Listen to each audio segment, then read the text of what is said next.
لە گوندی بەکراوەی سنووری پارێزگای هەڵەبجە تیمێکی زانکۆی هایدلبێرگی ئەڵمانی سەرقاڵی کنە و پشکنن لە چەند شوێنێکی جیاوازی گردەکە جیاواز لە دۆزینەوەی چەند ئاسوارێکی مێژوویی توانیویانە مێژووی ژیانی 5,000 ساڵ بەر لە ئەمڕۆ ئاشکرا بکەن. ئێمە لێرە کنە و پشکنینمان کردووە توانیومانە دوای پاکردنەوە و زیاتر قوڵکردن و گەڕان گۆڕێکی بابلی کۆن بدۆزینەوە. ئەم گۆڕە بەبەرد بنیادنراوە چەند شتێکی تێدا بووە لەوانە ئێسکی دوو مرۆڤ و قاپی برۆنز و خەنجەر و گۆزە. ئێستا لە بەشی خوارەوە شکار ئەکەین بۆ دۆزینەوە. دیواری شارەکە تا ئێستا نەمان دۆزیوەتەوە. جۆرێک لە گۆزە و سکەمان دۆزیوەتەوە. مێژووی لەسرە پێویستە بەباشی پاک بکرێنەوە مێژوەکان ئاشکرا ئەکەین.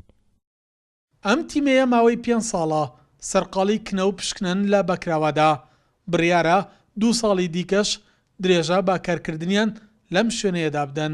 The excavation at Bakrava, which we started already 2010.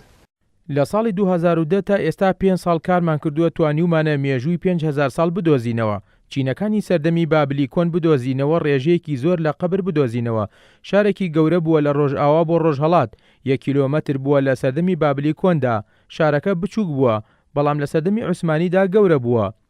لەسەر قەڵاکە 6 مەتر چوینەتە خوار سەردەمی ئیسلامی بووە بەڵام لە خوارەوە بۆ قوڵی 2 مەتر ئیسلامی بووە بەڵام لەوە خوارتر توانیومانە 3,000 ساڵ پێش ئیسلام بدۆزینەوە. دڵخۆشین لێرە کار ئەکەین بە هیوان بتوانین زۆرترین کار لێرە بکەین. نەبوونی مۆزەخانە و کارمەند و پاسەوانی تایبەت بۆ پاراستنی ناوچە شوێنەواریەکانی هەڵەبجە یەکێکی ترە لە گرفتەکانی ئەم پارێزگایە. ئەو ناوچە شوێنەوارانیش کە لەم سنوورە هەن ئەوانەی تا ئێستا تۆمارکراون زیاد لە 150 ناوچەی شوێنەوارین بێت وەگەر مەسحێکی کاملی تەواوی سنووری پارێزگای هەڵەبجە بکرێ ئەتوانین بڵین ئەو ڕێژە بەرزە بێتەوە بۆ زیاتر لە 200 ناوچەی شوێنەواری و ئەو گرفتانەی کە وەکوێم بەڕێوەبەراتی شوێنەواری هەڵەبجەش هەمانە تا ئێستا نەبوونی فەرمانبەری پێویست بۆ بەڕێوەبەراتیەکە و نەبوونی پاسەوانی پێویست بۆ ناوچە شوێنەواریەکان وەروها نەبوونی مۆزەخانەیەکیش لە سنووری پارێزگای هەڵەبجە بۆی ئەو کەلوپەل و شوێنەواریانەی کە ئەدۆزرێتەوە لە ئەنجامی لێکۆڵینەوە و پشکنینەکان بۆی لە مۆزەخانەی پارێزگای هەڵەبجە بپارێزرێت بەڵام تا ئێستا بەهۆی قەیرانی دارایی بەداخەوە نەتوانراوە مۆزەخانە دروست بکرێ و تێگەڕای ئەو کەلوپەلانە دۆزرێنەوە برێن لە مۆزەخانەی سلێمانی پارێزرێن. تیمەکەی زانکۆی هایدلبێرگی ئەڵمانی کە لە 16 خوێندکار و دکتۆر و پرۆفیسۆر پێکاتون لە ئێستادا سەرقاڵی کنە و پشکنن.